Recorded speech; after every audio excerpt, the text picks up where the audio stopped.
Want to make puris that puff up like clouds, that are soft and delicious? Then let's make it. But before you do, don't forget to like, comment, share and subscribe to my channel, hitting the notification bell. This will keep you updated on more amazing recipes. Now let's start with the recipe by adding 2 cups of cake flour to a bowl, half a teaspoon of salt, half a teaspoon of baking powder, 1 tablespoon of sugar. Mix these dry ingredients together so that it is all well incorporated. Then add 1 tablespoon of butter ghee and mix this until it resembles breadcrumbs. Then add in 1 cup of full cream yogurt and mix to form a soft dough. Add in a little extra yogurt if needed. The dough should look something like this. Cover this with some plastic wrap and leave in the refrigerator for about an hour. While the dough is in the refrigerator, let's fry our pathas. And this is store-bought patha. Pathas pair best with puris, but this puri dough recipe could be paired with so many things.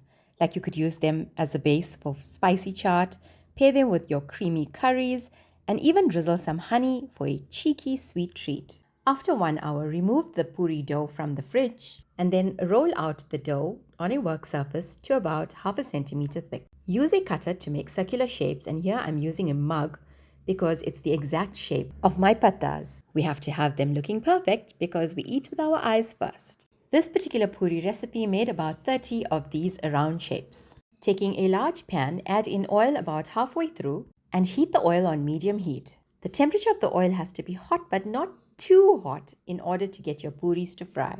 If the oil is too hot, the puris tend to brown quicker. So make sure the puris are at a proper frying temperature. You know the oil is at the right temperature when you place the puris into the oil and they start to bubble like this. Throwing some oil over the top of the puris also allows the puris to bubble faster. Place the puris into a container with some kitchen towel, as this allows the oil to drain out. And look at how soft and fluffy these puris look.